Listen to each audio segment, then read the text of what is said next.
خدا کی قسم 18 سال پالنے کے بعد ایسے منہ موڑ کے باپ چلا جاتا ہے جیسا اس کا بیٹی سے رشتہ ہی کوئی نہیں تھا. کیوں نہیں بدلتے اپنے آپ کو؟ ہم نکاح پڑھانے کے لیے بغداد والے آئیں گے اور ہمارے تماشوں میں کمی نہیں ہونے چاہیے. کیا نتیجہ ایسی نکاح خوانی سے جہاں بیٹی کا باپ گھٹ گھٹ کے روتا ہو؟ بدلو اپنے آپ کو. میں نہیں کہتا کسی ولی سے نکاح پڑھواؤ، نکاح بھلے عام امام سے پڑھوا لو، لیکن نکاح مصطفیٰ کی سنت کے طریقے پہ کرنے شروع کر دو.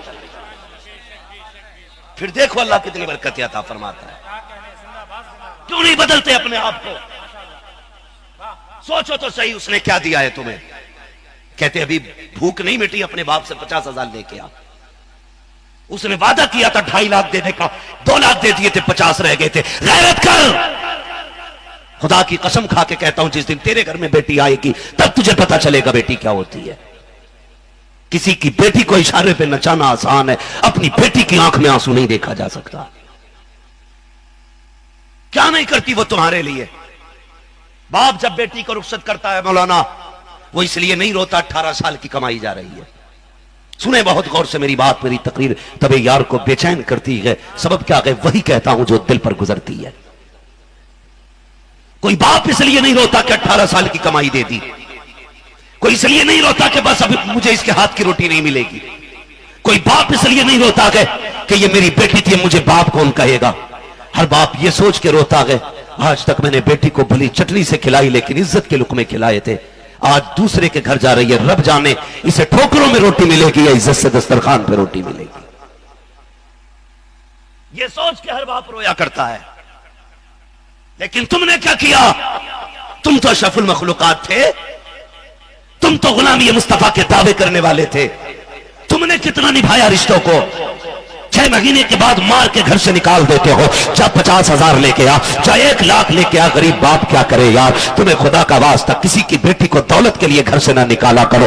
سوچ بھی نہیں سکتے اس نے کیا کیا تمہارے لیے نہیں کیا. سوچ تو صحیح جسے دھکے دے کے گھر سے نکال لگا گئے. تو ایک بار کہتے تھا میرے سر میں درد ہے، پوری رات سویا نہیں کرتی ہے. تیرے ساتھ 20 کلومیٹر کا سفر طے کر کے آئے، تو جوتے نکال کے ایسے پڑ جاتا ہے جیسے مرا ہاتھی پڑا ہو. کہتا سر میں درد ہے، تھکی تو یہ بھی برابر ہے، چلی تو یہ بھی برابر ہے، لیکن یہ نہیں کہتی میں تھکی ہوں. تیرا سر دبانے بیٹھ جاتی ہے. تو بیٹھ پہ لیٹنے سے پہلے کہتا ہے جلدی کر پانی لے کے آ. یہ جوتے بعد میں اتارتی ہے، تجھے پانی پہلے لا کے دیتی ہے. تو نے کہا بھوک لگی ہے اور گرمی میں تیرا پیسے گننے دل نہیں کرتا.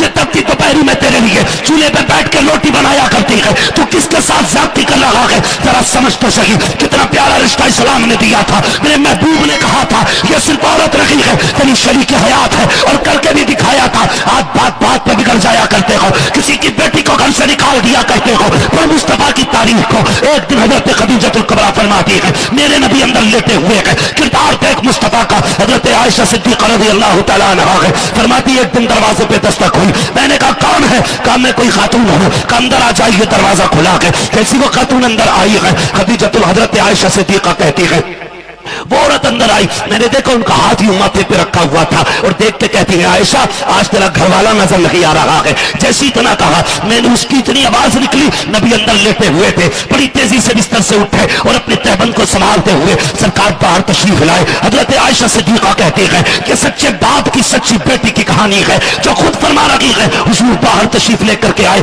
میں نے دیکھا نبی ان کو دیکھ کے رو رہے ہیں، وہ حضور کو دیکھ کے رو رہی ہے. بہت دیر تک سرکار باتیں کرتے رہے. جب ان کے جانے کی بات آئی آقا فرماتے عائشہ کہا جی یا رسول اللہ گھر میں کچھ کھانے کو ہو تو دیا جائے. کہتی جو تھا میں نے پیش کر دیا. پھر آقا فرماتے ہیں کوئی کپڑا ہو تو دیا جائے. کہتی ہے کہ یمنی حریر کی چادر تھی میں نے وہ بھی دے دی. اس کے بعد نبی کہتے ہیں ہمارے حصے کے مال غنیمت کا کچھ پیسہ ہو وہ بھی دیا جائے. کہتی میں نے وہ بھی دے دی. جب خاتون جانے لگی سرکار چھوڑنے کے لیے دروازے تک گئے. حضرت عائشہ صدیقہ کہتی ہے میں حیرت میں تھی یہ کون عورت ہے جس کے لیے نبی اتنا سب کچھ کر رہے ہیں. دل میں خیال آیا حضور اندر تشریف لے گئے. جب سو کے اٹھیں گے تب آقا کریم سے پوچھوں گی یا رسول اللہ اس خاتون سے آپ کا رشتہ کیا ہے. کہتی ابھی میں یہ سوچ ہی رہی تھی جب بستر سے ہچکیوں کی آواز آ جاتی ہے. کہتی جب محبوب کے رونے کی آواز آئی میں اپنے آپ کو روک نہ سکی. میں نے چھلانگ لگائی حضور کے بستر پہ تھی. جانے کے بعد میں نے محبوب کی کلائیوں کو دیکھا. حضور نے یوں ہاتھ آنکھوں پہ رکھے ہوئے ہیں اور اس درد سے سرکار رو لگے تھے کہ جس تکیے پہ سرکار کا سر تھا وہ تکیہ آنسوؤں سے تر ہو چکا ہے. میں نے محبوب کی کلائیاں ہٹائی. آ کے سرخ کی سرکار اٹھ کے بیٹھ جاتے ہیں.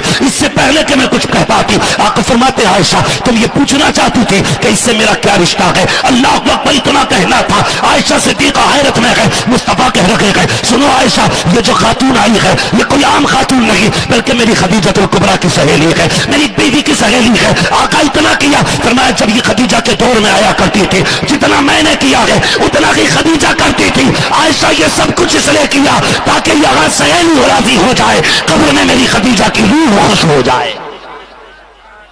اس طرح میرے نبی نے رشتے نبھا کے دکھائے ہیں, اس طرح رشتے نبھا کے دکھائے. تم کیوں نہیں نبھاتے؟ جاؤ, جب تک مصطفیٰ کا کردار نہیں اپناؤ گے کوئی تعویذ اثر نہیں کرے گا. جب تک آقا کے کردار کو نہیں اپناؤ گے کوئی ڈوری گھر کے جھگڑے نہیں مٹا سکتی ہے.